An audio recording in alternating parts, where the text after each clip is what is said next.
de los consumidores es la reapertura de restaurantes, pero los restaurantes pues no van a abrir, por supuesto, tal y como los conocíamos, ¿no?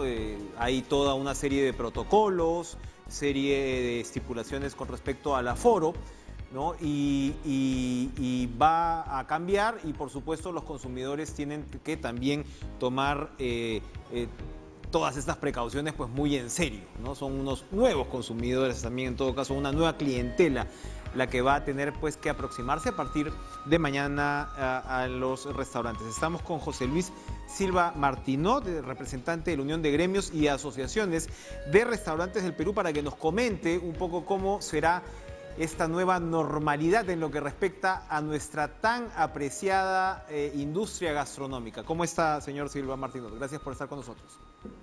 Buenas noches. Y escuchar tus comentarios previos y cómo no van a estar todos los peruanos a la expectativa de la apertura de los restaurantes si después de la selección peruana o en paralelo lo que más orgullo nos hace sentir a todos los peruanos es nuestra gastronomía. Sin duda. Acordémonos que desde el 2012, que por primera vez se dio el premio a un país como destino gastronómico a nivel mundial, lo ganó Perú. Y hemos sido 8 años campeones consecutivos. Así que nadie nos ha ganado y esperemos que podamos repetir en los próximos 8 años el mismo galardón. Así es. Bueno, entonces, cuéntenos qué cosa es lo que el público puede esperar a partir de mañana, cómo deben aproximarse a los restaurantes que vuelvan a abrir y, por favor, ¿cuál es el cálculo de los restaurantes que vuelven a abrir mañana? A ver, empiezo por tu última pregunta. Difícil saber exactamente cuántos restaurantes de los 200.000 podrán abrir mañana. Primero que nada, habrán algunos que no vayan a abrir como consecuencia de esta cuarentena por no haber podido, por decirlo de alguna manera, sobrevivir a más de 100 días de estar cerrados, pero los restaurantes van a irse abriendo en los siguientes días. Tengamos en cuenta que recién mañana se van a publicar los protocolos. Mañana entonces los restaurantes que están listos ya hace un buen tiempo van a poder registrar sus sistemas de bioseguridad el COVID, y van a poder comenzar a operar casi se supone automáticamente. Pero yo me imagino que en los siguientes 2, 3, 4 días se irán registrando el resto de restaurantes y podrán ponerse a operar. ¿Qué pueden esperar los consumidores? La mejor comida del mundo, empezando por ahí. Y segundo, seguridad. Los protocolos que ha establecido el gobierno tienen los estándares más altos del mundo. Yo diría que son más estrictos que los que puede haber en Estados Unidos o en Europa. Y pueden tener la tranquilidad de que van a poder regresar a sus restaurantes favoritos y poder disfrutar sus platos preferidos con la certeza de que a través de los alimentos no se contagia el coronavirus y que con las medidas de bioseguridad, con los protocolos que tienen los restaurantes, no van a poder contaminarse ni enfermarse del coronavirus. Bueno, el uso de la mascarilla va a ser obligatorio. El aforo va a estar limitado, entiendo yo, en un 40%. Va a haber también una suerte de ritual, ¿no? El cliente, el consumidor no se va a poder quitar la mascarilla, entiendo, hasta que llega el momento de comer. Es correcto. Apenas uno llegue al restaurante, lo primero que va a haber es una especie de triaje. La persona en la puerta le va a consultar si es que tiene alguna reserva y si no, le va a dar un horario de atención. La persona, antes de entrar, se le va a medir la temperatura. Si es que está fuera de límites, lamentablemente no podrá entrar al restaurante. La persona va a tener que seguir un protocolo de limpieza, limpiándose los zapatos y después limpiándose las manos. La persona de la puerta lo acompañará a su mesa, ahí se sentará. Las mesas, de acuerdo al protocolo, tienen un número máximo de 8 personas. todas deben ser de una misma familia en una misma casa. Es decir, no puede ser que un grupo de 4 o 8 personas que son amigos de la oficina se sienten en la misma mesa a comer. Tienen que ser de la misma familia que viven en un mismo hogar. Cuando se sienten, las personas van a recibir un menú en papel descartable, no se puede volver a usar. Puede ser que lo usen el piso o el tapete de papel donde puede estar la carta. Algunos restaurantes tendrán como alternativa una pantalla electrónica, otros una pizarra como la que usábamos en el colegio, con tiza. Otros restaurantes están optando por medidas tecnológicas como el código QR y eso es lo que van a, de alguna manera, recibir para poder hacer su pedido. Después va a haber todo el protocolo de poner el servicio en la mesa, los cubiertos estarán protegidos, el mozo va a acercarse a una distancia prudente, tomará el pedido, traerá los alimentos, va a haber todo un proceso de limpieza de los mozos antes de traer el servicio, después de dejar el servicio en la mesa, y los comensales solo podrán quitarse la mascarilla cuando empiecen a comer. Como tú sabes, parte del protocolo es el distanciamiento social y por eso es que las mesas se han separado a 1,5 metros y se ha dejado un corredor principal de 2 metros para que ahí pueda discurrir tanto el personal que trabaja como las personas que entran o salen del local.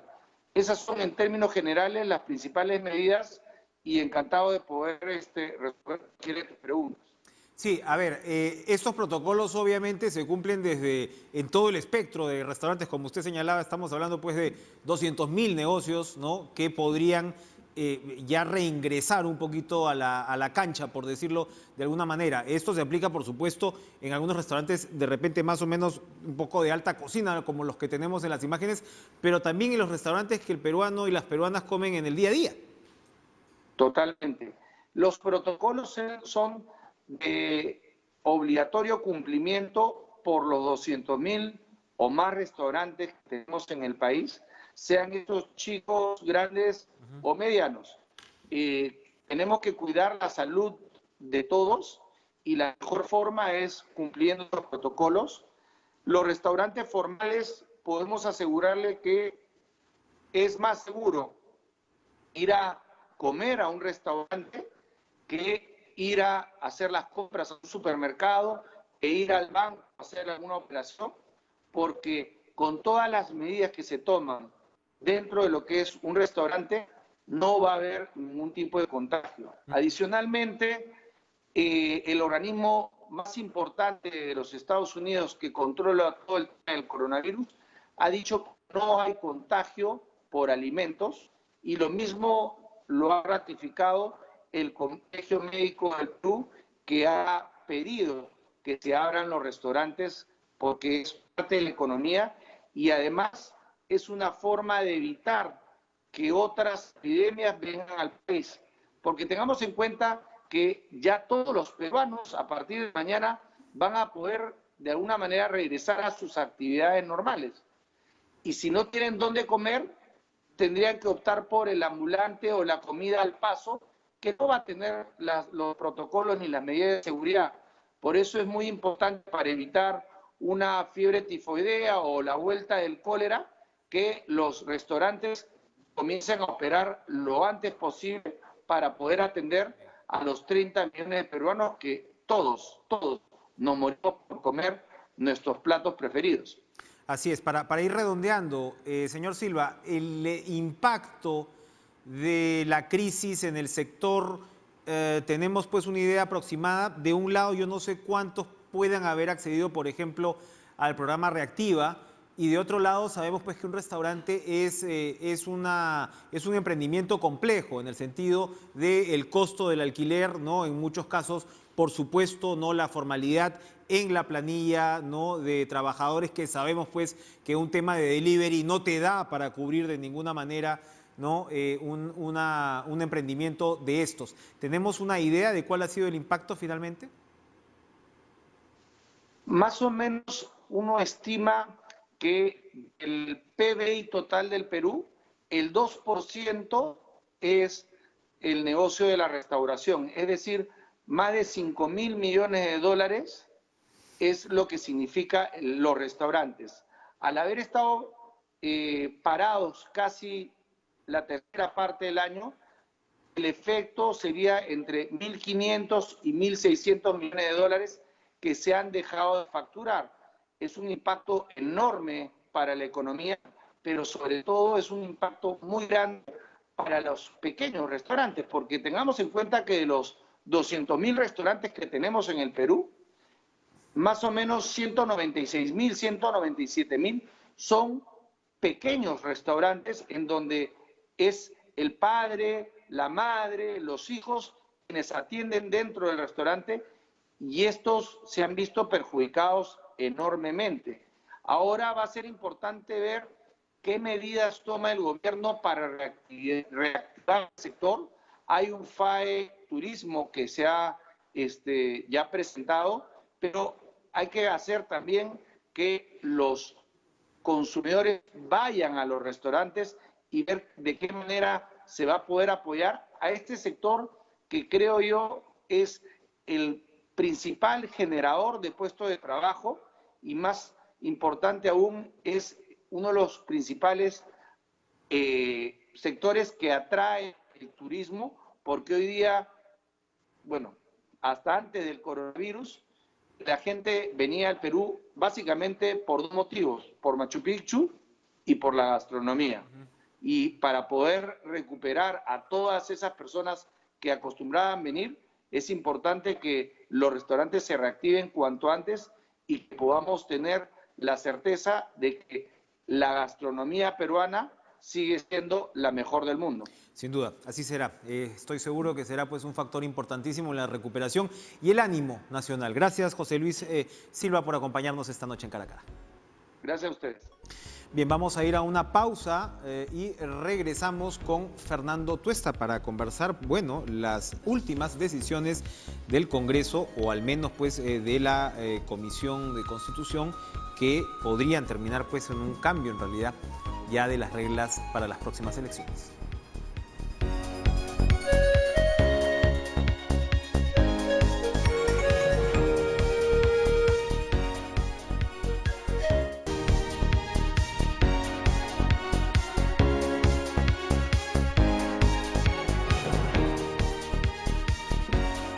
Bueno, hoy en la conferencia de prensa del presidente de la República y varios de los ministros hubo críticas, ¿no? Sobre todo al afán interpelatorio, ¿no? del Congreso. En el caso de los ministros, el presidente Vizcarra ha dicho que respetos guardan respetos. La ministra de Economía criticó además pues, el proyecto para retirar los fondos de la ONP. Hay todavía por ahí choques, pero del otro lado, la Comisión pues, de Constitución aprobó finalmente el dictamen que elimina la inmunidad parlamentaria y bueno, que había sido pues reclamado por muchos sectores. Además, pues tiene otros puntos importantes con respecto a la postulación de condenados a más de 4 años por corrupción, por casos de corrupción, que precisamente Vizcarra también lo había reclamado. Se supone que esto va a pasar al Pleno y vamos a conversar con Fernando Tuesta para ver si se va perfilando. ¿Cómo estás, Fernando? Por supuesto, ¿Qué tal? politólogo de la Universidad Católica. ¿Cómo vas observando el perfilamiento de las reglas de juego para estas elecciones que tan lejos no están? Hemos conversado ya varias veces al respecto, pero no sé si ya observas avances importantes o todavía estamos bastante retrasados. Bueno, lo de hoy me ha sorprendido, no puedo dejar de admitir de buen grado, además, lo que se ha aprobado en la Comisión de Constitución por una mayoría bastante alta. dos dictámenes, ¿no? Que exigen luego la aprobación en el Pleno para la modificación de la Constitución. Uno, lo que tú acabas de señalar, el tema de la inmunidad parlamentaria y limitaciones para postular candidatos que tengan sentencia en primera instancia. En el caso del primero, además tiene un fraseo muy parecido a lo presentado por nosotros, en donde en pocas palabras lo que se señala es que aquellos delitos, digamos, delitos comunes, ¿no?, que han merecido sentencia en primera instancia por delito doloso por más de 4 años, no puedan postular. Me refiero, perdón, entonces a las limitaciones de aquellos candidatos bajo esta circunstancia, ¿no? Esto tiene que ser aprobado por el Pleno antes del domingo, que es 5, para luego ratificarlo en el próximo legislatura, y exige pues 78 votos, ¿no? Es decir, 2/3 partes de los miembros del Congreso de la República. Entonces, esta es una buena medida, creo que va a ayudar mucho a la limpieza, digamos, de las listas. Y el otro tiene que ver con la inmunidad parlamentaria, ¿no? En la inmunidad parlamentaria, lo que obra, digamos, en el dictamen, es que la Corte Suprema se encarga, por supuesto, de aquellos delitos que se configuran tanto en el antes de la asunción del cargo como en el proceso mismo, ¿no? No así, por supuesto, como corresponde a aquellos actos que se cometen en el ejercicio de la función. Ujú. Ahora, sí, ¿qué es lo que en todo caso sería fundamental luego de estos primeros pasos para tener unas elecciones, digamos, enmarcadas en unas mejores reglas de juego? Bueno, el voto preferencial es básico, ¿no? Ujú. Hay que eliminar el voto preferencial. Hay que hacer unas elecciones internas legitimadas. Tienen que ser unas elecciones internas organizadas por la OMPE, con el padrón hecho por el RENIEC. La resolución de conflictos tiene que ser vista por el Jurado Nacional de Elecciones, de tal manera que las listas pues salgan de procesos limpios y no cuestionados. Estos aspectos son fundamentales, a los que se añade la ya casi aprobada paridad y alternancia en las listas que se tiene que presentar el próximo abril del 2021. Digamos, ahí ya tienes se entendía, un paquete interesante, ¿no? Ujú, ujú. Ahora, Fernando, hay una exigencia, porque claro, hay varios personajes con expectativas, ¿no?, electorales que no tienen partido, ¿no? Entre otras, pues, la propia señora Verónica Mendoza, está Jorge Nieto con el Partido de Buen Gobierno.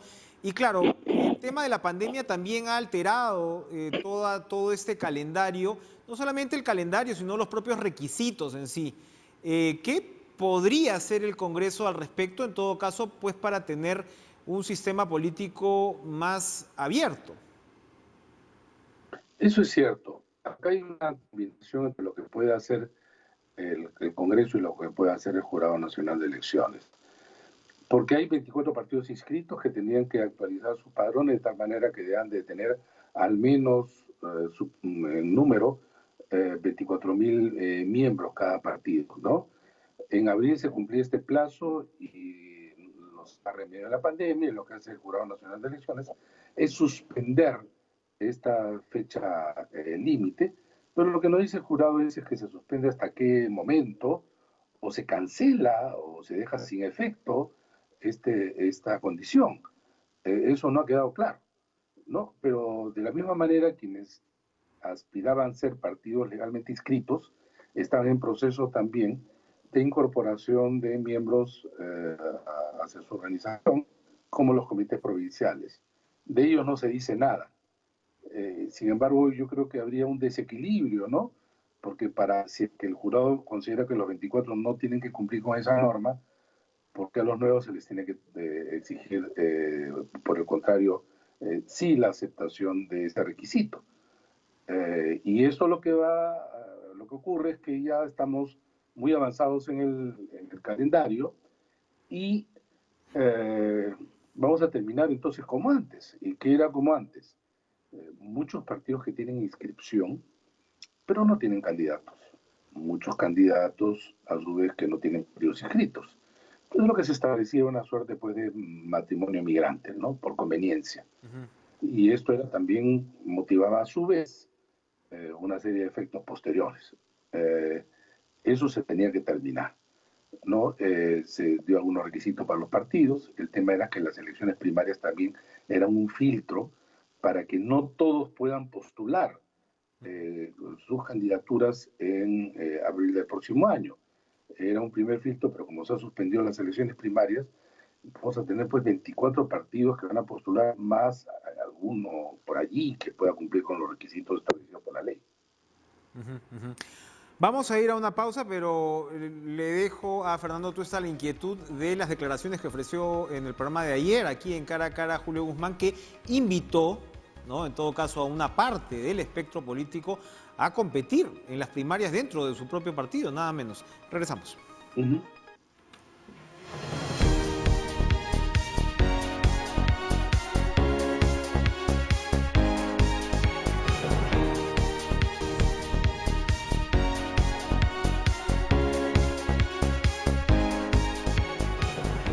Fernando, tú esta noche Julio Guzmán propuso en este programa que muy directamente que Salvador del Solar y George Forsyth pudieran participar en las primarias del Partido Morado, advirtiendo que él de todas maneras tiene pretensiones de ser el candidato presidencial de la organización. Pero la lectura de Guzmán, además que claro, no está en su mejor momento en las encuestas, la lectura de Guzmán es que además hay cierto... comparte cierto espectro, ¿no?, con otras figuras como estas dos que menciono, y en ese punto de vista pues se estaría tratando de hacer un esfuerzo para no ir tan diseminados. ¿Es eso posible en el Perú? Es posible, en el Perú todo es posible, ¿no? Ahora es difícil, de todas maneras son figuras que, si bien es cierto, pueden más o menos comprometer un cierto campo del electorado. No tenemos evidencia, ¿no?, que esto haya podido ocurrir en otros casos. Por lo demás, si es que son elecciones internas donde están solamente los militantes, obviamente Julio Guzmán pues tiene una ventaja enorme, ¿no? Finalmente claro, los miembros del partido votarían por él. Claro. No sé si a eso se meterían los otros dos, porque una cosa es distinta en las primarias, donde allí sí interviene la ciudadanía en su conjunto. Pero digamos, ha colocado de todas maneras, digamos, los focos en los otros dos, que vamos a ver qué responden. No sé si fue una salida del momento, de una circunstancia, o es parte de lo que está pensando también el Partido Morado. Como tú lo has señalado bien, el Julio Guzmán de ahora no es igual al Julio Guzmán de hace pocos tiempos, y menos del 2016, ¿no? Antes era una sorpresa, ahora ya es una persona que quizás tenga algunas limitaciones para impulsar su intención de voto. Efectivamente, tocas puntos muy importantes y muy interesantes. Ahora, ojo, Guzmán sí me había señalado en una entrevista ya para las elecciones parlamentarias que él tenía una propuesta similar en ese momento, ¿no? Entonces, bueno, vamos a ver qué pasa, pero muy importante la diferenciación de las primarias. Evidentemente, una cosa es con guitarra y otra es con cajón. Una cosa es con militantes y otra cosa con la ciudadanía, ¿no?, que pueda evaluar finalmente cuál debería ser el candidato para tal o cual partido. Gracias, Fernando, por acompañarnos. No, gracias. Gracias por la entrevista. Gracias a ustedes también por estar con nosotros en este Cara a Cara. Le doy el pase a Lucho utilizando que, entre otras cosas, pues está este contrato tan peculiar para Pizarro en Alemania. 6 días, Lucho. ¿Qué más se necesita? 6 días. De acuerdo, impresionante.